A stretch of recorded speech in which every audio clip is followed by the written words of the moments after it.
87% de la population mondiale est malheureuse. Tu sais pourquoi? Tout ça est dû à l'attente. Aujourd'hui, on a des attentes tellement élevées, que ce soit par rapport à nos proches, notre famille, des amis, notre boss, un collègue, un partenaire business, un client. On a des attentes qui sont tellement élevées que forcément tu vas être déçu.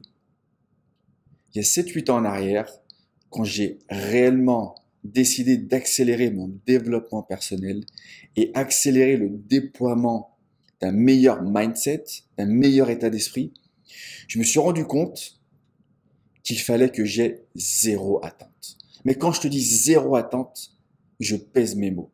Zéro attente de mon entourage, même des gens les plus proches. J'ai même dit à mon épouse, il y a quelques années en arrière, je lui dis, écoute, j'ai aucune attente te concernant. Aucune attente.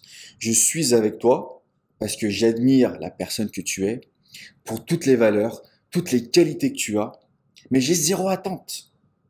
Et je te parle même pas des personnes externes.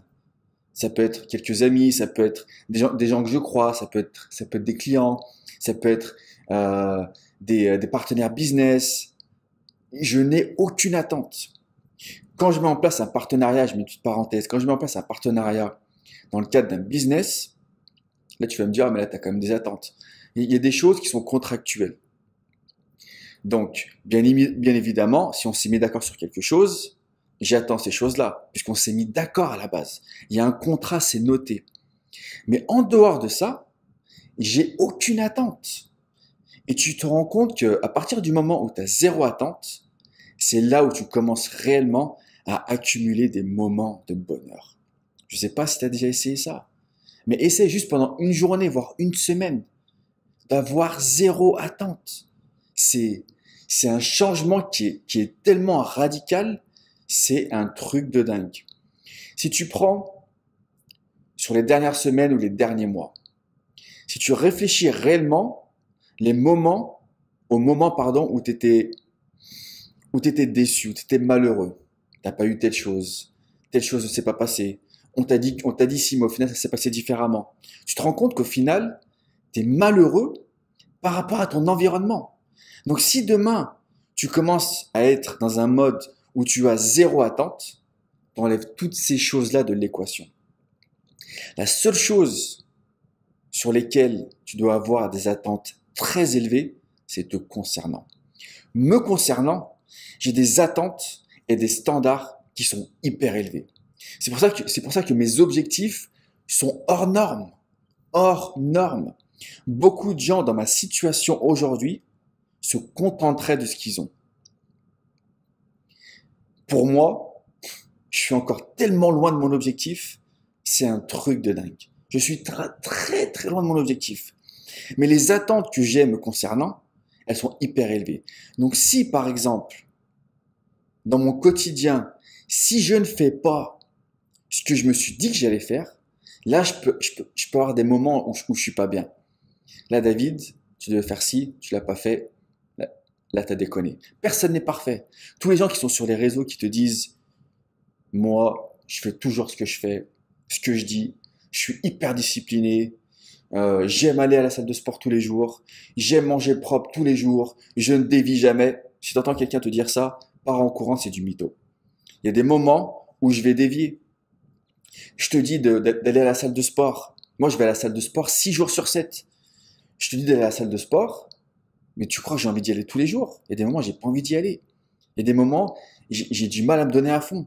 La nutrition, c'est pareil. Je fais attention à ma nutrition. C'est ce que je te dis de faire ça au quotidien. Mais à un moment, je vais dévier. On est humain. On est humain. Mais ça n'empêche pas que, comme je te le disais, les seules attentes que tu dois avoir, c'est te concernant. Et le pire, c'est que beaucoup de gens ont des attentes élevées par rapport à leur entourage, alors que leurs propres attentes sont tellement basses. Tu as beaucoup aujourd'hui dans le monde de l'entreprise, tu as beaucoup de managers, même des chefs d'entreprise, qui vont demander à leur staff de faire certaines choses qu'eux-mêmes ne font pas. Quand j'échange avec mes clients, tout ce que je leur dis de faire, je le fais moi-même. Quand je te dis de faire attention à ce que tu penses, faire attention à tes pensées, méditer, visualiser, travailler sur tes exercices d'affirmation, aller à la salle de sport, faire attention à ta nutrition. Si tu veux être crédible, moi-même je le fais. Donc si tu veux être crédible aussi toi par rapport à ton entourage, c'est la même chose. Je mets une autre petite parenthèse sur la discipline. Si aujourd'hui tu es chef d'entreprise, si aujourd'hui tu es manager, on va dire que tu as des équipes, comment tu veux être respecté si toi-même tu montres pas une discipline hors norme? Comment tu veux être respecté? Comment tu peux avoir des attentes de ton staff ou de tes clients si toi-même tes attentes ne sont pas hyper élevées? Il y a beaucoup de gens comme moi aujourd'hui, on est sur les réseaux, donc enfin, notre réputation, c'est notre marque. Ma marque aujourd'hui, c'est ma réputation. Mais toi, c'est pareil. T'as pas besoin d'être sur les réseaux, de faire des vidéos comme ça. Tu te tremballes au quotidien, entouré de gens. Ta réputation, c'est ta marque. Qu'est-ce que les gens pensent de toi? Même si tu m'entends dire, ce que les gens pensent, on s'en fout. Mais quand même, ton image de marque, ta réputation. Si ce sont des remarques que tu entends, des critiques négatives, non constructives, ça tu balayes, ça tu t'en fous. Par contre, quelle est ton image de marque? Quelle est ta réputation? Tout ça, c'est en lien avec tes valeurs et c'est en lien avec tes attentes. Si tu penses que tu mérites mieux par rapport à ton entourage, comme je dis souvent, tu dois devenir la source de ce que tu recherches.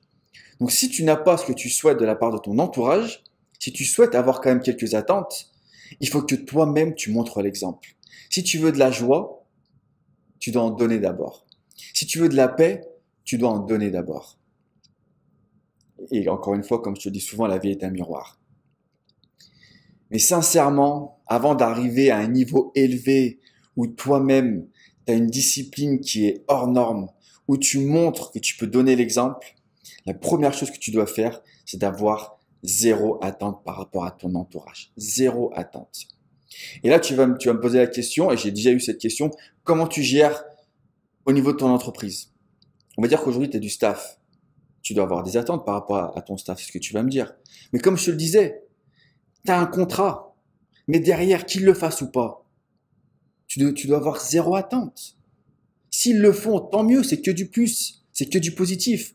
S'ils le font pas, next, on passe à autre chose. Et ça, c'est la même chose pour ton entourage. Tu dois voir quelqu'un, par exemple, tu as rendez-vous avec quelqu'un, cette personne ne vient pas. Cette personne est en retard. Zéro attente. Si la personne est présente, tant mieux, c'est que du plus. Mais si arrive un moment, ça te plaît pas, à toi de prendre tes décisions. À toi de prendre tes décisions et tes responsabilités. Mais au final, il faut que tu aies zéro attente. Et crois-moi, tu seras beaucoup mieux. Tu seras beaucoup plus heureux. Tu vas vraiment rehausser tes vibrations et tes fréquences énergétiques. Mais n'oublie pas, encore une fois, pas d'attente par rapport à ton entourage, mais des attentes très très élevées te concernant. Ok? Let's fucking go.